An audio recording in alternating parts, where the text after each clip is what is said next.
This is Jennifer Keel. I'm here at Balboa Island Museum and Historic Society on February 24th, 2014 with Pam Phillips.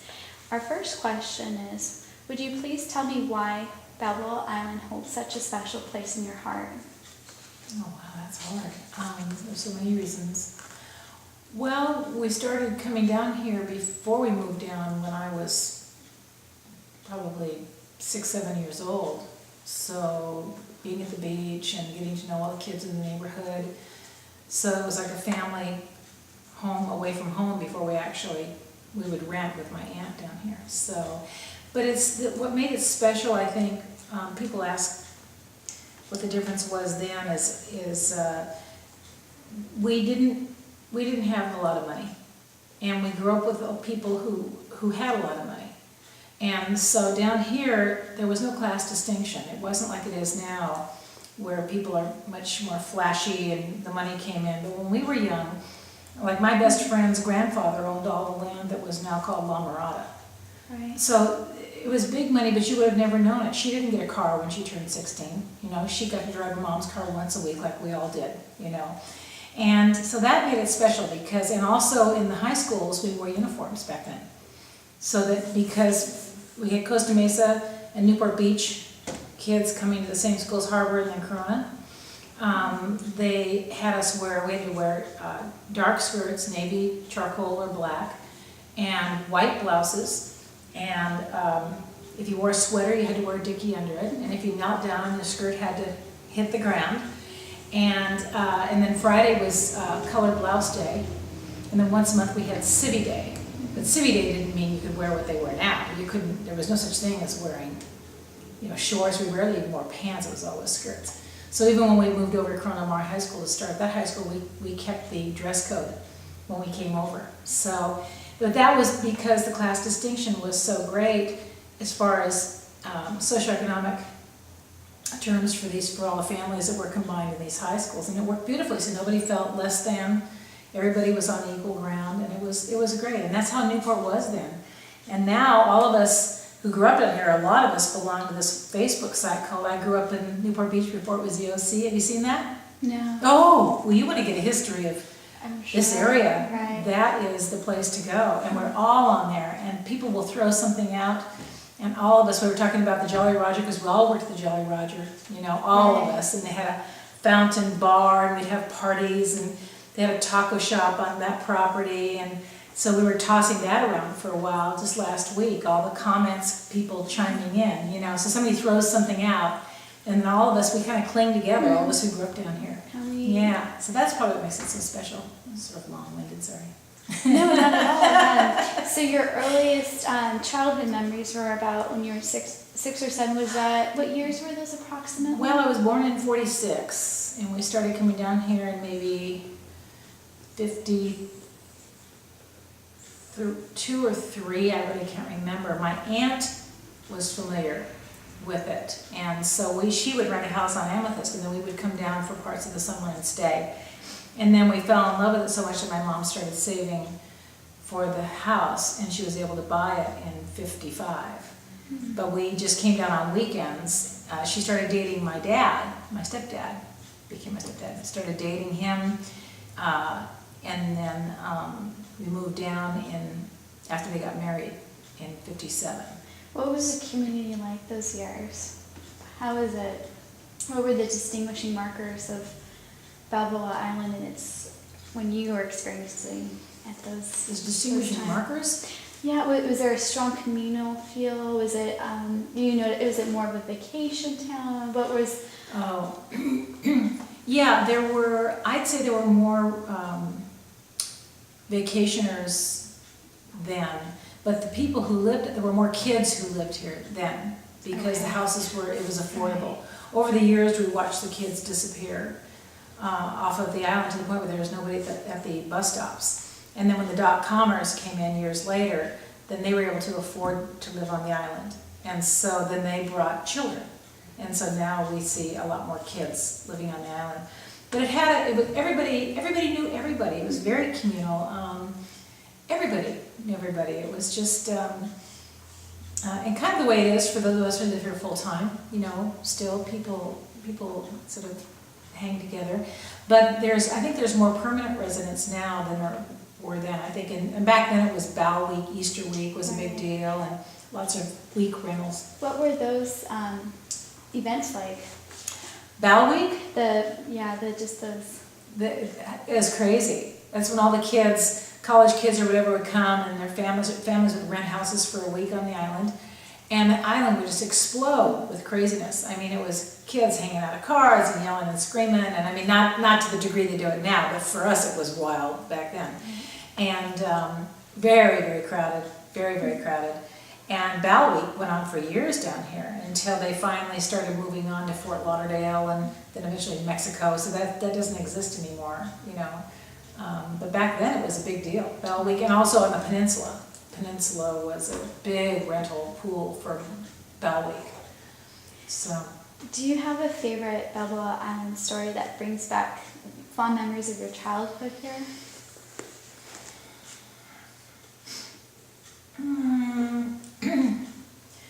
Well, I don't know if I have a story. I think that when you lived down here, all the blocks hung together. You had the Amethyst group, and then you had the Onyx group, and we always rented on Amethyst, so we were always part of Amethyst, and you know, we grew up on Onyx, and so my memories were very tied into those families through the years.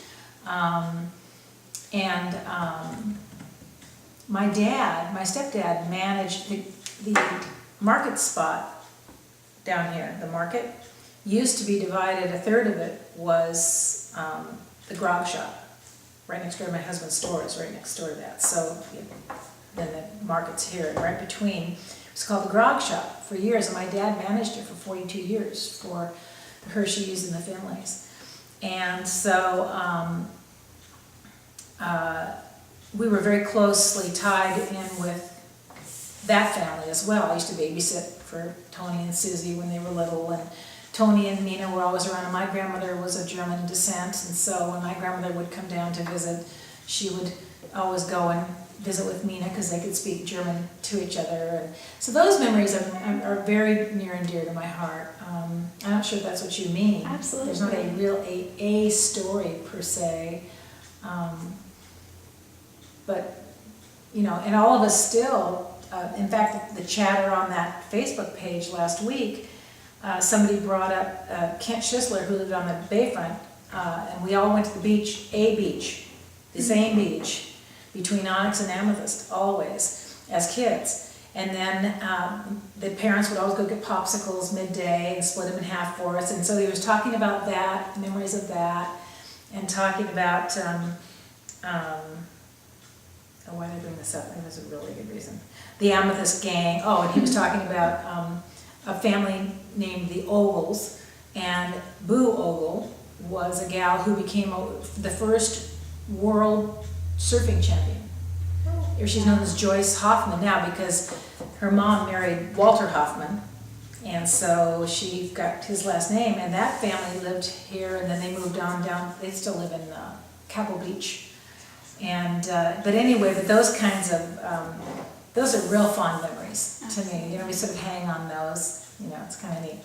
That's neat how you're using social media platforms to continue that communal group online. Yeah, What a great way to reminisce and just preserve all that. It is. Through It that. is. All somebody has to do is throw something out. Like, anybody remember the taco shop on the island? Boom! There's 1,000 people going, oh yeah, so-and-so was so-and-so. Yeah, that's a great website to check on. That's excellent. Yeah. You touched on this already, but what would be your earliest memory of the island? Well, when we used to come down and with my aunt who was renting. So I was quite young, and I would remember hanging out with the Amethyst group on that beach.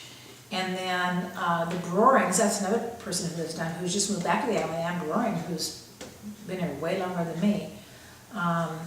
She just moved back.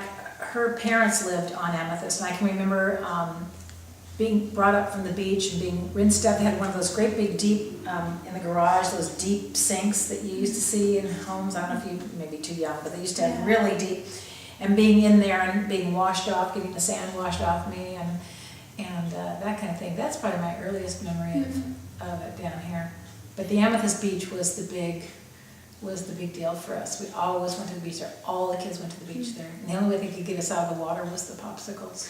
It was true. You know, and this skin, that's, you know, blistered, peeled. We didn't have sunblock then, so Right. it's really not wise. Did you, were you part of that community group with getting trained with sailing? Were your children a part of that as well? Oh, yeah. Yeah, my parents bought a Lido 14 and they joined the Balboa Yacht Club. And that was a big deal for them because, like I said, we didn't have a lot of money. They worked very hard for anything we had. And they bought a Lido 14 and we kept it on the mooring for a while, and then we kept it over at the yacht club. And my uncle taught me to sail. And so I used to sail the Lido all the time. Yeah, in Santa Ana winds, nobody would want to sail with me because I wanted to go when it was really windy and really dangerous. And if you couldn't hike out and be a part of it, then I didn't want you to come. So nobody wanted to go sailing with me. But it was fun, yeah. So, and then my sister's kids all went through, well, we all did BIYC. I did BIYC, okay, I was in BIYC. And then my sister's kids learned how to sail and did BIYC. I mean, everybody does BIYC. It was just a common thread of living here. Yeah. How have you seen it change throughout the years?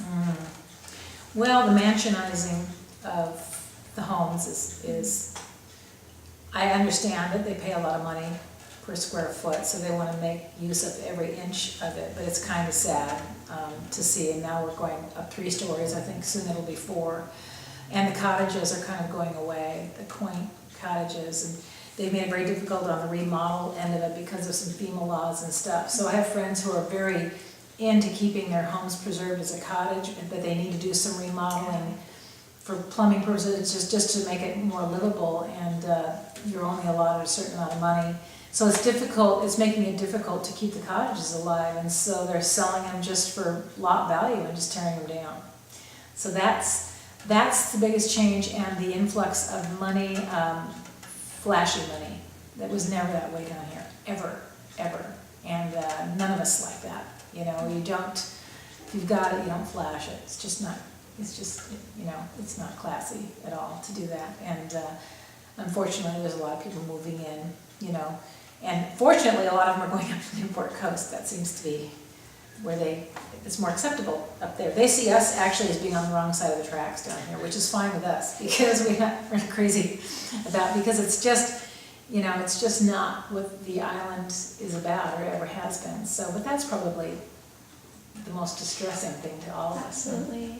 Is there a communal push to preserve the historic cottages? Do you sense that? Is it changing with the times, and do you think those efforts are still there? Since I know they have them registered through the historic landmarks. It's such a prize to have that intact in many ways. And so I was wondering, do you sense that effort from the community side to keep part of the past alive through the buildings? I think I think there's an element of people who've been down here a long time that are interested. I don't think that it's as big of an interest as it used to be because of how difficult they've made it to do anything with the property.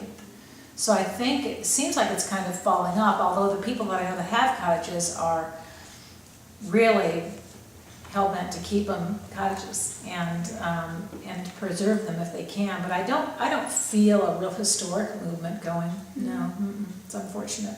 You know, I think it's if you've got the cash, we'll sell. And eventually we'll end up selling my parents' house, and it'll be a teardown, you know, and they'll build whatever, you know. So it goes. I guess you can't. My mom's house isn't exactly what you would call a cottage, so it's not a big loss, but still, it's kind of just time moves on. You have to sort of move with it. Yeah. It's interesting to walk around my neighborhood and see how those markings change over time.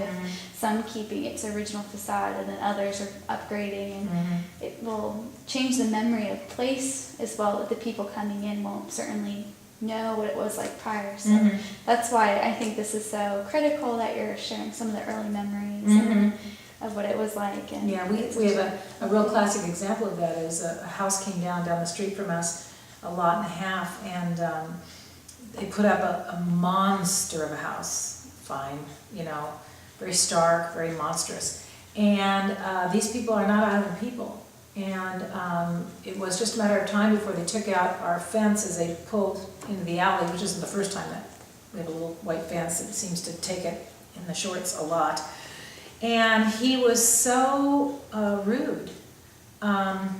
He was more concerned about, what am I going to tell my kids, and blah, blah, blah. And I'm going, who are you? He was getting in his car to leave. I said, well, who are you? You just took out our fence. Yeah, where Mary was.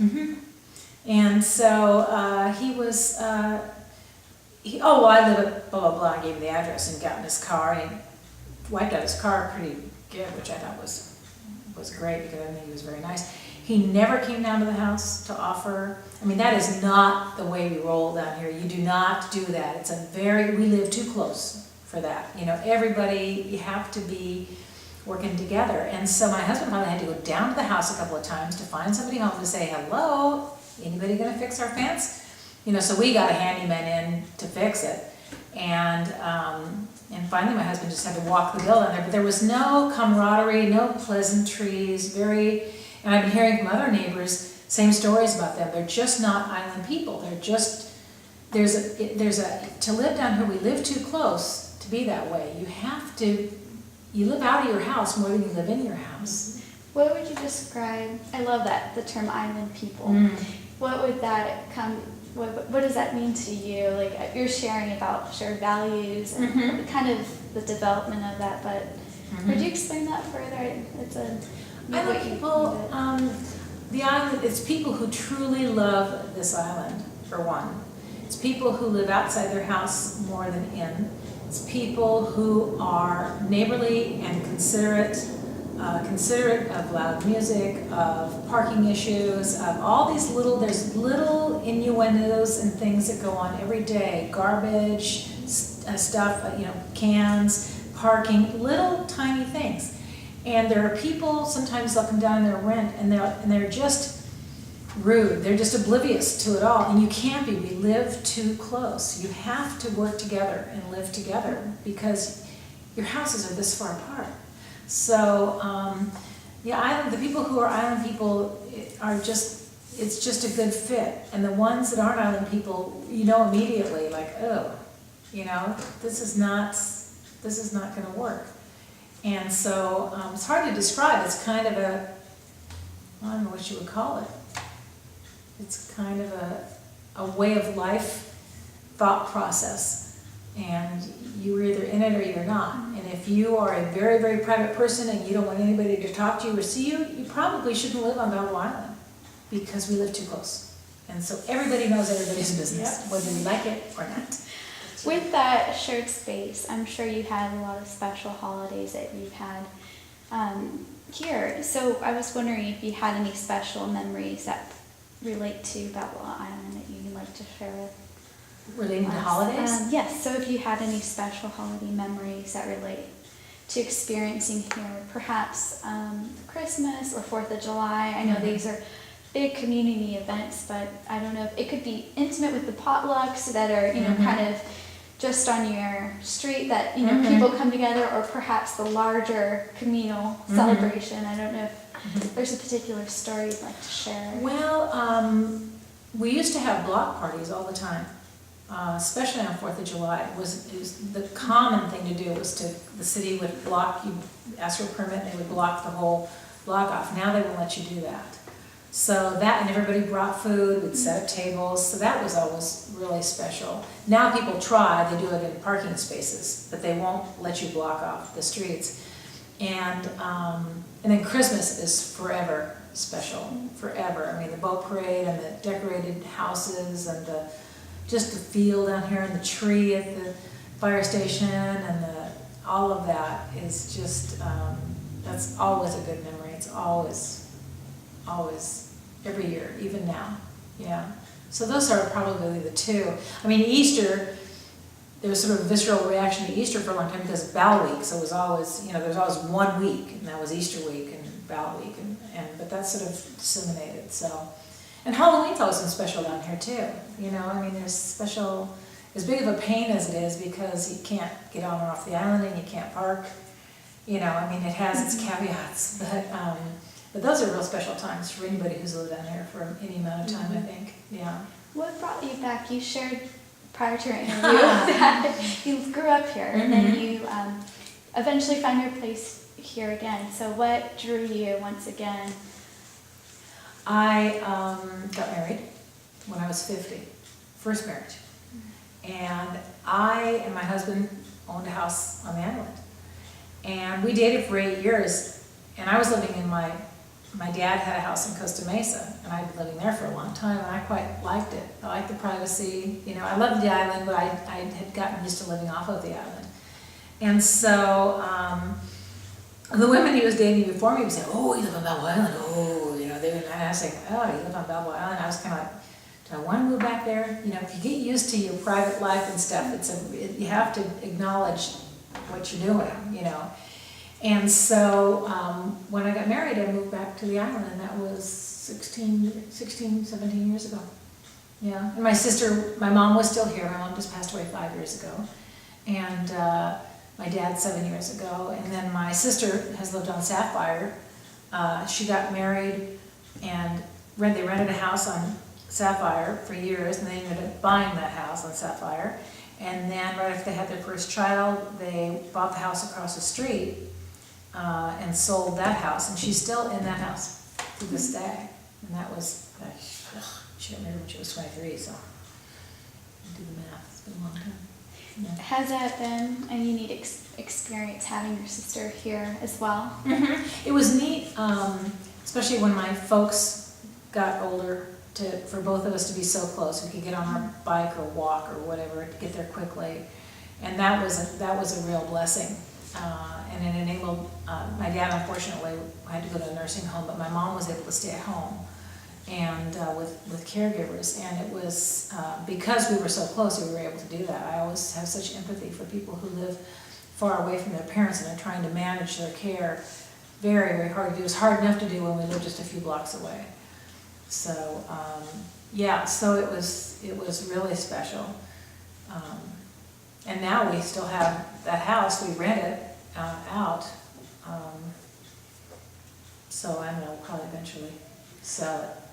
It's hard because it meant so much to my mom. It was a big deal for her to buy the house. Yeah, tough. It's a tough call. Would you share a favorite story about a celebrity that you might have encountered here at the island? I can share with you celebrity stories through my stepfather's eyes. I don't recall having any celebrity stories, but he, working in the grog shop, Oh, sure. oh my gosh, he had stories. Lauren Bacall and Humphrey Bogart used to be, I think they had done Lido or whatever. The grog shop had a policy where if you threw a party, whatever you didn't drink in the cases of booze that you ordered could come back, and they would deliver it. You may not know this, Market Spot used to deliver food all the time. That was part of their deal. And the grog shop went the same way. And so Lucille Ball and Desi Arnaz and all these people lived in the area, and they used the grog shop. So my dad would meet them, and they would come down to the island all the time. These people, it was like, wow. And they had boats, you know, in the harbor. Who else? Well, everybody knew John Wayne around here. But I remember he used to talk about Bogey and Lauren Bacall a lot, and Lucille Ball and Desi Arnaz. I think of who else. But he had all kinds of stories about, you know, and they were down here. Nobody bugged him. Nobody bugged him. You know, you could walk around. You know, it was no big deal. So, but my own personal experiences, no, I'm not really running any celebrities. What do you think of the films that have been shot here and just kind of that history of early Hollywood or part of it developing here? I think it's such a unique aspect that not all communities can say they have that. It's really special that you have all these ties. So does that mean something to you to have part of the Hollywood history and be, you know, walking among some of that past? It does to me, but how many people know about it? They're all gone. Everybody's gone. All the Memphis people, you know, Tony and Nina and Ruthie now, my mom. It just sort of goes poof, you know, and they're gone, and it's just a memory, and you think, God, Does anybody, nobody knows. Nobody knows that the grog shop used to be separate. He was a manager for 42 years, but nobody knows that that was, so, you know, time marches on. You have to kind of, you know, it's unfortunate, but you just have to live off your memories and, you know, it's tough. I think it was hard for Susie and Tony when Ruthie passed away too, because they had such memories, and especially Tony and Nina, my gosh, when they came to the island, there was nothing, just absolutely nothing. So yeah, there's a lot, it makes, I'll tell you what it does, it makes those of us who grew up in that era, myself and people who are older than me, feel kind of special, because it's like we know something that you don't. You know, it's like we know, our heart is here and we know about it, and we want to share it if you ask us, but most people who are coming in don't care, the ones that are coming in now, basically.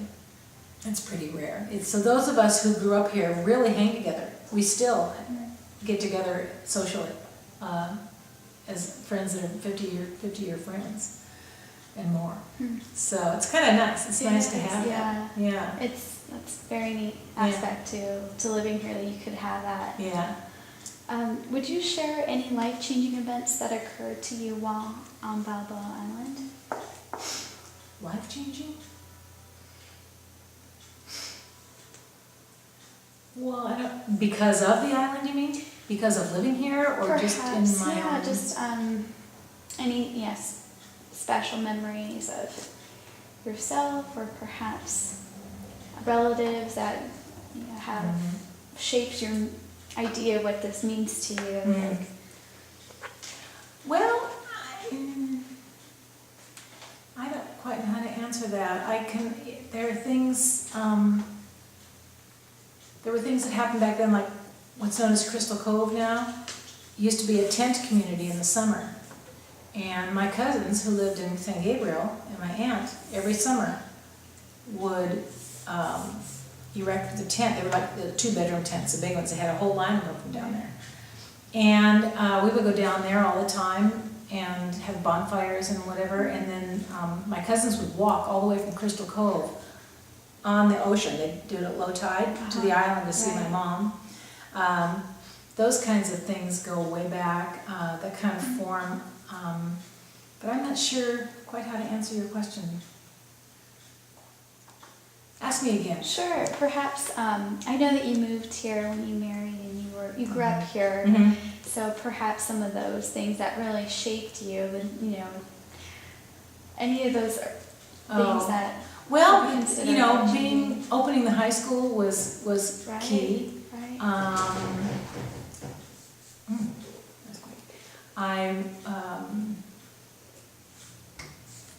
A lot growing up here shaped me a lot, because the people were so real and such good friends, even to this day, such good friends.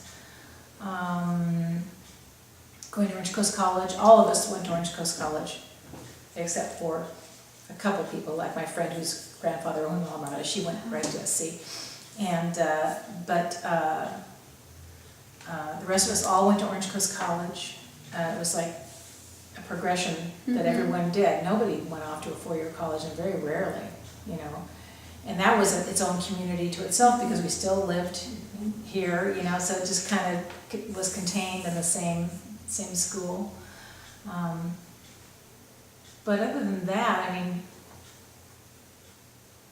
as far as shaping, I can't think of anything else to add to that. Those are very significant events. Yeah. It's great. Would you have a favorite story about a business on Marine Avenue, even if it doesn't exist today? A favorite story? Well, I've already told you about the grog shop. That'd be probably my most favorite story. Well, the other one it's my husband. If you're going to interview him, I probably shouldn't talk about that. But he started stores down here. He started his first store on Laguna, dressing the hippies. Back in, seriously, that Hare Krishna used to be out in front of the store on Laguna. Right. In 1960, he'll tell you this when you talk to him, 69 maybe he opened that. And actually I met him, I was dating a friend of his, and we went down to see his friend's new store, and that's actually the first time I had met Maxwell. And And then he eventually had a lot of stores, and he opened aardvarks here on the island, and then when the hippies got older and became yuppies, then he thought, well, I better up my game. So then the aardvark stores kind of went away, and he had a women's store called Eaton Place, which was much more chic, you know, in attire. And then he opened J.P. Maxwell, which is still there, and went after the yuppies and who became the guys, all the Ren Spooner, the USC guys and the Ren Spooner Hawaiian shirt guys or whatever. So as far as, and then the Jolly Roger, where's where Wilma's is right now, and that was a trip.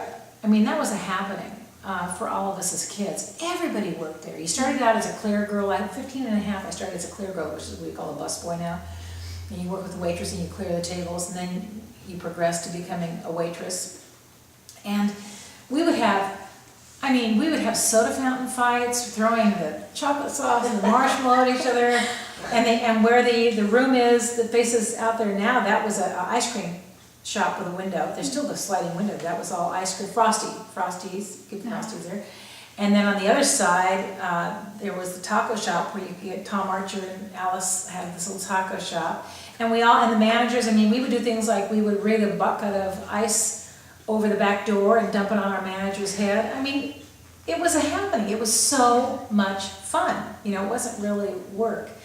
That was probably one of my favorite memories, actually, is the Jolly Roger. And anybody who worked there will talk. In fact, we had a big reunion many years ago, and man, people, I mean, doctors, lawyers, and Indians chiefs, all these people who used to work there as busboys came back.